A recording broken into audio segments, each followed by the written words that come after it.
A continuación, entonces, tendremos la presentación del doctor Ferreyra, Diego Ferreyra, de la Facultad Regional de San Francisco, Universidad Tecnológica Nacional de San Francisco, Córdoba, Argentina. Diego, cuando quieras, pues. Gracias, Ernesto. Given Pablo's recommendation, I'll be delivering this presentation in English. It's more or less the same. This is a paper for an academic review to revisit the no-load parameters, the shunt parameters in steady-state equivalent circuits for distribution transformers. This may not apply just to distribution transformers, but also to other kind of transformers. When we're talking about distribution transformers, we're talking not only industrial application transformers as seen in the picture, but also to urban residential distribution transformers, rural distribution transformers, and more or less they're based on the same kind of standards. I used an Iran standard, which is an Argentinian standard, particularly 2250, which gives us a series of numbers which manufacturers have to follow for their performance, for the performance of the machines, their transformers. So, well, we're usually required to simulate these transformers and to look at them from the point of view of their equivalent circuits. Let me see if I can show you. Well, in the full version of an equivalent circuit for any transformer, particularly for distribution transformers, we have several resistances in the primary, in the secondary. They have to do with the Joule effect on conductors and the wires. And then you have RC, which has to do with core loss, magnetic core loss. And then the reactances. The reactances have to do with leakage flux in the primary winding and the secondary winding. And then there's a particular reactance XM, which has to do with the magnetizing current. The current that has to do with magnetizing the magnetic core. I said this is the full version because it includes all these elements. These components are very specific. And this version of this equivalent circuit includes an ideal transformer, which only has the function of providing transformation ratio, right? A. There's another more practical version, an adapted version, which is when we can connect primary and secondary windings adapting the values of RS, X sub S, and V sub S, for instance, also the same with the current in the secondary. So we can reflect these values to the primary side and then connect this in an electrical way, galvanically connected way. So this is very practical when working in networks with multiple voltages, for instance. It's very usual, very practical. And there's an additional simplification, an additionally simplified version of the equivalent circuit, which has to do with taking these primary side parameters and taking them to the secondary side. Why can we do this? Because the voltage drop across them is very low. It's negligible, really. So it is assumed that the primary voltage, the rated voltage, is applied directly to the shunt components, which have to do with dealing with the no-load parameters. I0 is the no-load current, which is present when there is no load across the secondary side of the transformer. Well, we're all very used to dealing with a parallel arrangement for this shunt impedance. But, well, in fact, the focus of this work is showing that there used to be a way of representing this in a series arrangement. I mean, I said there used to be. There's actually, this is present in a couple of current books nowadays, but and we have also noticed that this is something that some students, undergraduate engineering students, tend to think of the shunt parameters in this arrangement, in a series arrangement. It's a bit strange. I mentioned this in the article, that this is not documented. This is not formal research, but several professors of electrical machinery have noticed that several students tend to make this mistake. Say, obtaining R sub C as if it were Rm in this situation, and trying to calculate Xm as if it were in series with Rm, which is wrong. However, if we formalized this series arrangement as a model, as a regular model, we could follow the typical traditional formulas used to obtain the Rm and X sub m. But we have to notice something that's very important. When we calculated RC and XM in the parallel arrangement, you can see there are equals signs in both cases.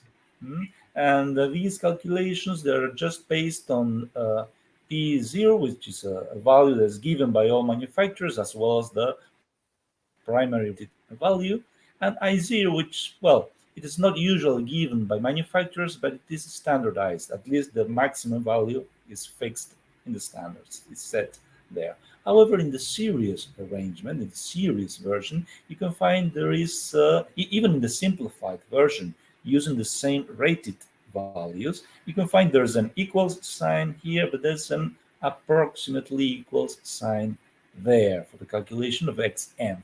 That implies there's a first inaccuracy in the series representation for this shunt impedance. Well, what we did in this work was obtaining R sub C and X sub m for a whole set of transformers, commercial transformers, while we left out some transformers which some manufacturers offer, although they are outside this IRAM 2250 standard. We omitted them. Anyway, we obtained all these values, RC and XM, using these exact equations, we may say. And of course, if we use these values, RC and XM, we can obtain the same P0 and I0 because they were used for the calculation. However, we also did the same for the series arrangement, obtained all the values of Rm and Xm using these approximate expressions. And the fact is that if you try to use Rm and Xm again to obtain I0 and P0 based on Vp, well, you will find there are differences. There are not very large differences, I mean, around 1%, except for very low rated powers. For greater rated powers, you can see that the difference is 1%, less than 1%, somewhere there. But the recalculated values, we can find they are not the same for the series arrangement. But there's a slight difference there, which has to be mentioned. Well, based on all the calculations shown in the article, there are a number of things we'd like to discuss. First, as features of the series arrangement, it's true that for students, mainly for people who entered electric machinery topics firsthand, we can see that the representation of this series impedance is very simple. It's very straightforward. You can add up these two values to obtain a complex value as a final impedance. It's very simple for teaching method, for teaching calculation method, maybe. And novices can identify this no load loss, no loss power. They can see it quite clearly because they see I squared R as a very simple application that they can calculate it very easily. Although this is subjective, this would require further classroom research. Maybe I said this in the article, wrote this in the article, saying, well, we should conduct further research in our classrooms to check whether all of the students make this mistake. We have noticed that that's the trend, right? And there's another downside, which I've just mentioned for the series arrangement, with this is slight error around 1% when recalculating I0 and P0. I for no load, and P for no load with this method. But then there are other features for the parallel arrangement, which is, it's very interesting to notice that either R sub C or X sub M can be suppressed, can be taken out of the model in order to run lighter simulations and numeric simulations. That's the case for measurement transformers, transient dynamics, failures in transformers, etc. And it's typically R sub C which is left out, because this is the largest value of them. It's usually left out because this active current component is usually very, very low. And it turns lower in comparison with the magnetizing current as the rated power increases.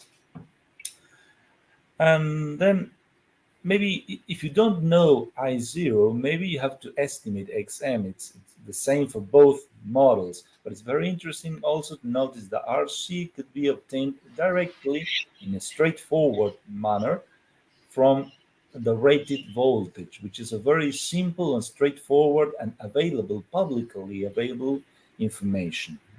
This is very interesting compared to the series arrangement. And then also for educational purposes, both current paths become more evident, they become more apparent. This is very useful when training novices, for students, for undergraduate students. This might not be as intuitive. We should conduct further research, but you notice that it's very clear that the no load current is divided into an active component and a reactive component. It's very interesting to have students realize about this, which is another model which is sometimes also used for insulation materials, for instance. These are features of the parallel arrangement, but I'm also mentioning them as upsides. There's another discussion which is very interesting. We talk about specific core loss, which is the no load loss, which has to do with the magnetic core iron loss typically.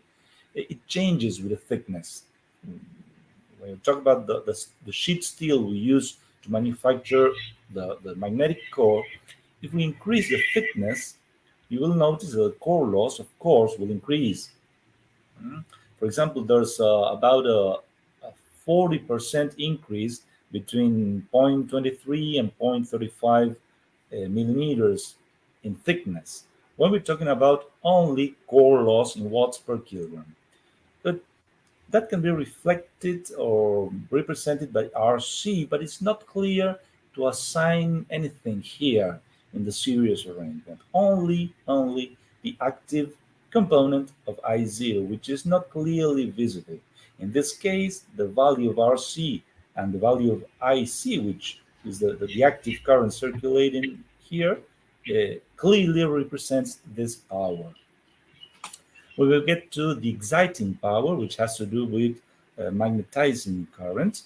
Well, it's the same, only there's a very lower change with thickness, of course, because we're talking about the same material here, and there's about from 8 to 15%. It depends also on the flux density. 10%, let's say, change from 0.23 to 0.35 millimeters in thickness. So again, we can represent that by using IM, the magnetizing current running through XM, the magnetizing reactance, but we have no easy way to represent this in the series arrangement, save for the reactive component of I0, of course. When we compare that, if we look at E as the sheet steel thickness, we notice that the power, the active power, varies in a more noticeable way, while the reactive power varies in a lower manner, 40% compared to 10%. Besides, air gap exciting power remains approximately the same, because of course there's no change in it remains linear. The air gap remains linear, and then this is also diluted. This change is also further diluted. So we can easily represent these changes in a different way across both branches of a shunt parallel arrangement. This, we cannot do it very easily, very clearly in a series arrangement. So this is a very important upside to the parallel arrangement for this shunt impedance. So as conclusions, both arrangements serve the same electrotechnical purpose. They both let you calculate I0. Of course, there are a few differences, percent, 1% differences in the series arrangement, but still the typical parallel arrangement has more upsides. Among the advantages, there are design, simulation, and visual concepts, and I believe the strongest upside, the strongest advantage is the one related to sheet steel thickness, which it's a very interesting way of getting, for instance, students to think about the impact of design and manufacturing options on the equivalent circuit. Of course, I mentioned as future work, formal research is required on recurrent errors which we have perceived as professors locally among undergraduate students, which, well, when given no load information regarding a transformer, an induction motor, or whatever, they tend to avoid, to leave out this parallel arrangement and think of it as a series arrangement, which is not quite natural, leave alone its erroneous. But anyway, that would be another point to keep up working on this topic from a more educational point of view. So that's all. Thank you very much for your attention. I'm available for any questions that may arise.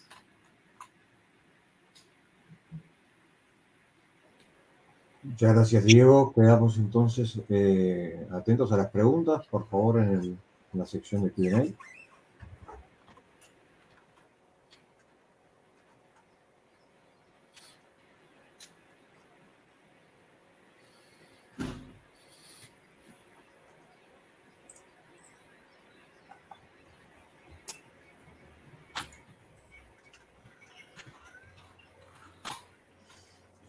¿Alguna pregunta, por favor, para Diego? Vamos con tiempo.